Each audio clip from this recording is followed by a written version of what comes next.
Que ferais-tu si tu devais choisir entre l'opportunité d'une vie et aider un inconnu en difficulté?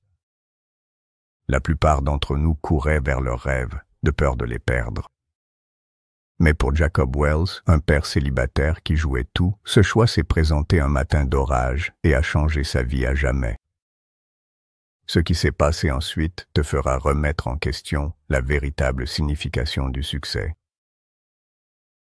La pluie était implacable ce matin-là, un rideau d'eau qui s'abattait sur les rues de la ville, brouillant les phares et trempant tout sur son passage. Les gens se hâtaient sur les trottoirs, parapluies baissés, visages cachés, accélérant le pas pour tenter d'échapper à la tempête. Mais Jacob Wells ne se déplaçait pas rapidement. Il était agenouillé au milieu de la rue, la pluie ruisselant dans ses cheveux et collant sa chemise à son dos, entièrement concentré sur la femme devant lui. Elle était à couper le souffle, mais pas à la manière des magazines glacés ou des panneaux publicitaires lumineux. Sa robe orange, autrefois élégante et voyante, lui collait maintenant à la peau comme une seconde peau, déchirée à l'ourlet, marquée par la saleté et la boue. L'escarpin à talons aiguilles qu'elle serrait dans sa main s'était brisé net, et ses longs cheveux lui collaient aux joues, trempés par la pluie. Malgré sa beauté, son état actuel la rendait humaine, vulnérable, en net contraste avec l'image puissante qu'elle avait dû projeter quelques minutes plus tôt lorsqu'elle conduisait sa décapotable rouge en ville. « Tu saignes, » dit Jacob, la voix ferme malgré le chaos qui les entourait. Ses yeux se fixèrent sur la coupure à son tibia, où le sang se mêlait à la pluie et de minuscules éclats de verre brillaient sous les lampadaires. Instinctivement, il tendit la main vers elle, sa nature protectrice plus forte que son hésitation. La femme se déplaça avec gêne, balayant son inquiétude comme si ce n'était pas quelque chose qui méritait qu'on s'en préoccupe. « Tout va bien », murmura-t-elle, même si sa voix tremblait légèrement. Elle essaya de se redresser pour garder sa dignité, mais le tremblement de sa jambe la trahit. La vérité était indéniable. Elle était blessée, coincée et terriblement seule. Les feux de détresse de son cabriolet en panne clignotaient avec insistance à quelques pas de là, défiant la tempête de leurs éclats, un signal silencieux de danger que personne d'autre ne semblait remarquer. Tout autour d'eux, les gens continuaient à marcher. Certains jetaient un regard un instant avant de détourner les yeux, d'autres ne prenaient même pas la peine de regarder. La ville, dans sa froide frénésie, continuait sans s'en soucier, mais Jacob resta.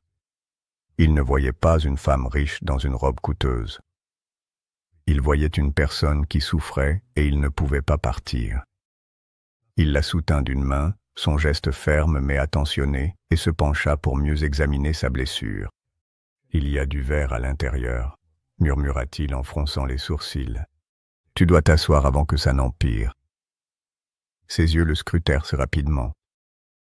Elle remarqua les bords usés de ses chaussures, la montre bon marché qui émettait un léger tic-tac à son poignet et le CV qui dépassait du sac à dos accroché à son épaule.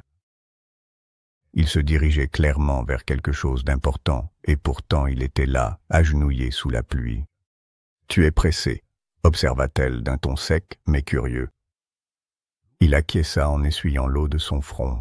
« Entretien. »« Alors vas-y, » dit-elle fermement, même si elle tenait à peine debout.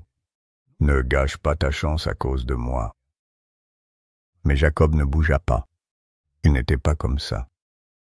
Ses yeux s'adoucirent, mais sa voix resta ferme. « Tu es blessé. Allez, il y a un bar de l'autre côté de la rue. On se sèche, on désinfecte la coupure. » La femme hésita, sa fierté luttant contre la douleur. Finalement, elle céda, acceptant le bras qu'il lui tendait. Elle s'appuya légèrement sur lui en boitant à travers la rue, son poids pesant sur lui plus qu'elle ne voulait l'admettre. À l'intérieur du bar, la chaleur fut immédiate, les enveloppant comme une couverture. Le bavardage des clients et le riche arôme du café remplissèrent la pièce, rendant la tempête dehors lointaine. Jacob la guida vers une petite table dans un coin, puis s'approcha du comptoir et demanda à voix basse au barman une trousse de premiers secours. Il revint avec des serviettes en papier, des bandages et une tasse d'eau chaude, ses gestes calmes et assurés. La femme l'observait attentivement, presque incrédule. Elle était habituée aux gens qui s'empressaient de lui plaire par intérêt, pour de l'argent ou pour attirer l'attention. Et pourtant, cet homme, trempé jusqu'aux os, prenait le temps de soigner sa blessure avec attention sans rien demander en retour.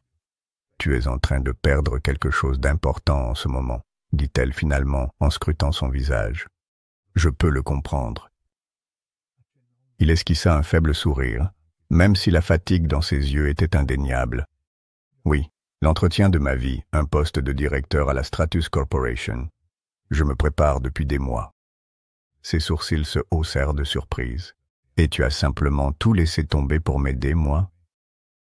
Jacob tamponna délicatement la blessure, nettoyant patiemment la saleté et le sang.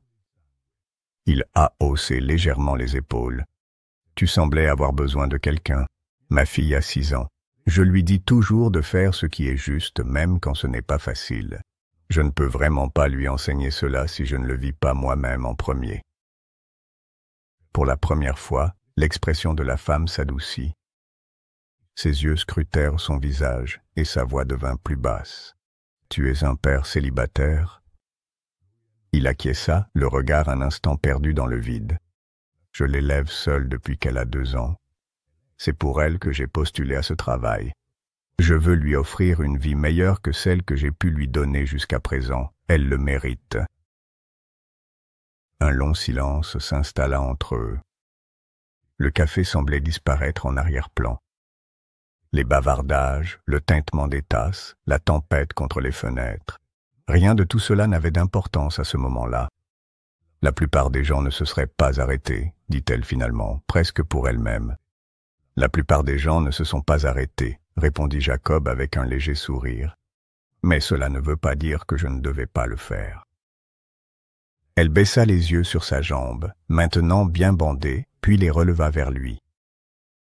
Ses lèvres s'entr'ouvrirent, comme si elle voulait dire autre chose, mais tout ce qui en sortit fut un silencieux merci. Lorsque la tempête se calma enfin, Jacob l'aida à sortir. L'air était plus pur, le ciel plus clair, mais les rues étaient toujours scintillantes de flaques d'eau. Il lui a appelé un taxi et lui a offert son parapluie, refusant de la laisser partir sans protection. En entrant, il s'arrêta à la porte. « Quel est ton nom ?»« Église. Jacob Wells. » Elle soutint son regard un instant, ses yeux brillants d'une émotion indéchiffrable. « Je ne l'oublierai pas, » dit-elle doucement avant que le taxi ne démarre à toute vitesse, l'emportant au loin. Jacob se tenait là, à nouveau trempé, regardant les feux arrière disparaître dans la circulation. Le poids de ce qu'il avait perdu pesait sur lui. L'entretien, l'opportunité pour laquelle il avait tant travaillé, s'était envolé et il n'y avait aucun moyen de la récupérer. Et pourtant, étrangement, son cœur était en paix. Il ne ressentait aucun regret. D'une certaine manière, il savait qu'il avait choisi la bonne voie. 3 jours plus tard, alors que Jacob était assis à la petite table de la cuisine de son modeste appartement, son téléphone vibra. Un appel d'un numéro inconnu. Il hésita avant de répondre. « Monsieur Wells, » dit une voix féminine d'un ton assuré. « Je suis Victoria Langford, directrice générale de Stratis Corp. » La poitrine de Jacob se serra instantanément. Il avala difficilement, cherchant ses mots. « Oui, madame, je suis désolé d'avoir manqué l'entretien. J'aidais quelqu'un et cette personne, c'était moi, » l'interrompit-elle. Le silence s'étira entre eux. « Ce jour-là, je ne t'ai pas dit qui j'étais, » poursuivit-elle d'un ton plus doux. « Mais moi, je savais qui tu étais dès l'instant où tu m'as aidé. Tu n'as pas hésité, tu n'as rien demandé en retour. Tu as sacrifié quelque chose d'important pour quelqu'un que tu ne connaissais pas. Cela m'a tout dit sur ton caractère. » La respiration de Jacob se bloqua dans sa gorge. Ses mains tremblaient alors qu'il serrait le téléphone plus fort. « Je ne sais pas quoi dire. »« Dis oui, » répondit-elle simplement. « Le poste est à toi si tu le veux encore. Pas d'entretien. Tu l'as déjà réussi. » Les larmes piquèrent les yeux de Jacob tandis qu'il murmurait « Merci ». Ce soir-là, lorsqu'il alla chercher sa fille à l'école, elle courut se jeter dans ses bras, son petit sac à dos rebondissant alors qu'elle criait « Papa !» Il la serra fort contre lui, submergé par l'émotion. « As-tu eu le travail, papa ?» Elle a demandé avec enthousiasme, ses grands yeux brillants d'espoir. Le sourire de Jacob tremblait, mais il était plus éclatant qu'il ne l'avait été depuis des années. « Oui, chérie, je l'ai compris. » Son visage s'illumina encore plus. « Est-ce qu'il a aimé ta robe ?» Il a demandé avec une naïveté innocente. Jacob rit doucement et l'embrassa sur la tête. « Je pense qu'ils ont surtout apprécié mes choix. » Certains moments de la vie mettent ton caractère à l'épreuve, d'autres le révèlent. Et parfois, quand tu penses avoir tout perdu, tu as déjà gagné bien plus que tu n'aurais jamais pu l'imaginer.